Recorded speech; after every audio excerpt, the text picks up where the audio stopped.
Hi, this is Jacob P. with Aviators Hotline. I'm here with Mike Z. from Breezer Aircraft U.S.A. And we're at Mount Vernon, Illinois for the Midwest LSA Expo 2011. And we have come up with some ideas of getting to the Bahamas. And we're going to do that down at Sebring. Mike, you got some details on that? Yeah, we came up with the idea that we're going to leave out of Sebring at the end of the Sebring Sport Expo and fly direct to Grand Bahama. That's only 151 nautical miles from Sebring to Grand Bahama at the airport in Freeport. So there isn't an LSA out there that can't easily make this trip. We've already got about a dozen planes that have agreed that this sounds like a great time. And to help everyone get ready, we're going to put a checklist on our website that's going to take you form by form, page by page, step by step through what you need to do to get ready in advance. And we will be going through how to get your radio station license, how to get your restricted radio telephone operator's permit. One page is going to cover how to enroll in EAPAS and how to obtain the U.S. Customs and Border Patrol user decal. These are all things that must be done in advance. It takes a couple of weeks. It's all done online, and we're going to take you step by step through how to get. What we're going to want pilots to do is to register with us so we have an idea for making the arrangements for the accommodations. We're going to be working with the Ministry of Tourism and the Government of the Bahamas to try to get some discount rates for the hotel rooms, and as well as a welcoming reception when we arrive in Grand Bahama. So we'd like as many people who think they're going to attend, really think they're going to attend, to register with us so that we know, so we can make these arrangements. They haven't been made yet, but we're going to be putting it up on the site and making more announcements as we get stuff together, and we'll be able to contact the pilots directly. I expect we're going to be looking, we're not charging anything for the event, we're just kind of rounding everybody up and say, hey, this sounds like fun. I expect we're going to see hotel rooms that will be in the between $100 and $150 a night range. We're just planning on going over for one night. It's a 150-mile flight, about half of it's over water.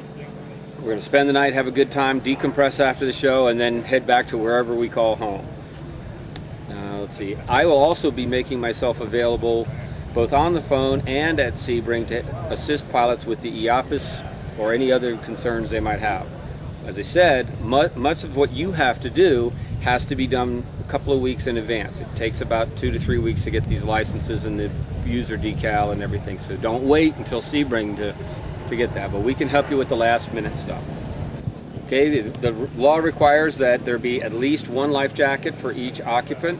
Most LSAs don't have the capacity to carry a raft.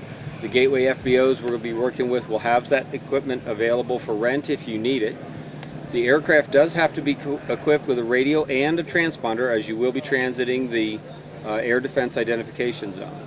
But other than that, if you've got an LSA that's got a 300-mile range and is reliable and you have no trouble making this trip. Okay, so if you're interested in getting more information or to register or to see the checklist of things you need to do, you can always come to my website, which is breezeraircraftusa.com or aviatorshotline.com, and we will have information posted on both sites soon.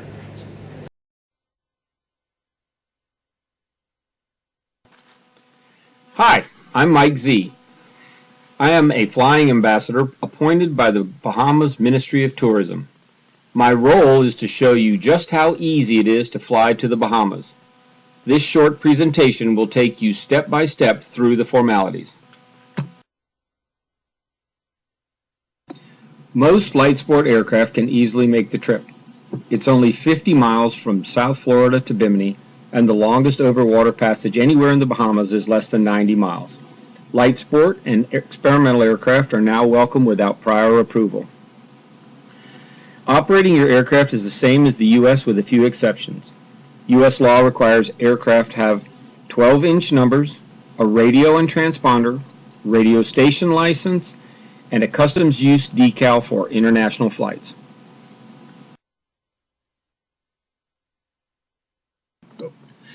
Your radio station license and restricted radio telephone operator's permit can be obtained online at fcc.gov. There is no test for this. Allow a couple of weeks to receive them.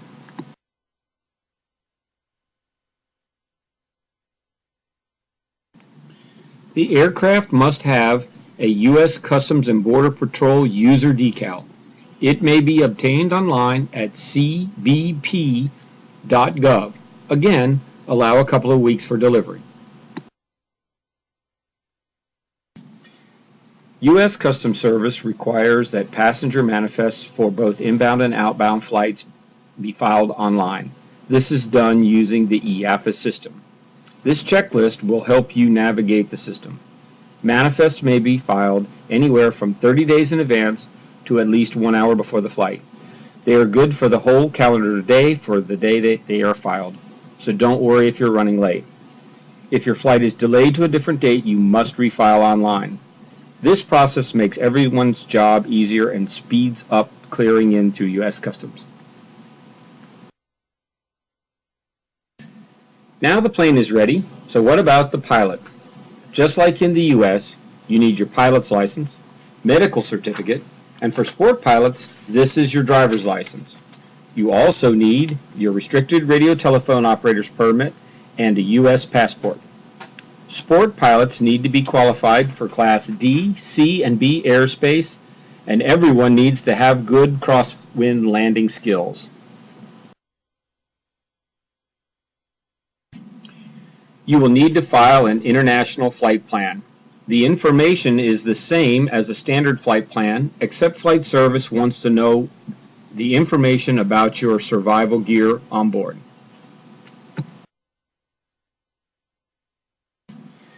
The Air Defense Identification Zone, or ADIZ, is a boundary surrounding the United States. It was established after 9/11, and the most important thing you need to know about it is do not squawk 1200 inside it. You must contact ATC at least 15 minutes prior to penetration of the ADIZ. If you are using flight following, you will already have been issued a code. Arriving in the Bahamas, you will need 3 copies of the C-7A and a passenger list. These can be filled out in advance. If you don't have them or are having difficulty, the Bahamian officials or FBO personnel will be happy to assist you if you need it.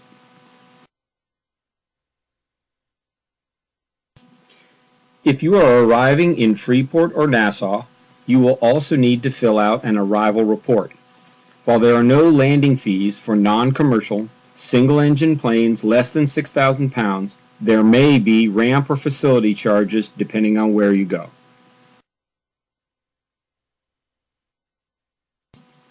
The last bit of paperwork is the immigration card. You will need 1 per person. These are stamped and carried with you as proof that you cleared in. You will also have a stamped copy of a C-7A that will serve as your cruising permit.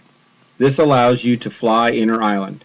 You may be asked to show these when landing at islands that have customs facilities.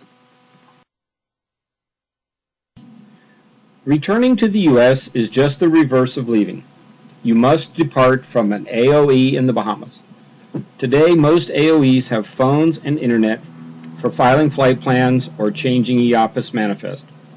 You must call the customs office at your arrival point with your ETA at least 1 hour before arriving. You will be given a 2-letter confirmation code. Write this down as proof that you called.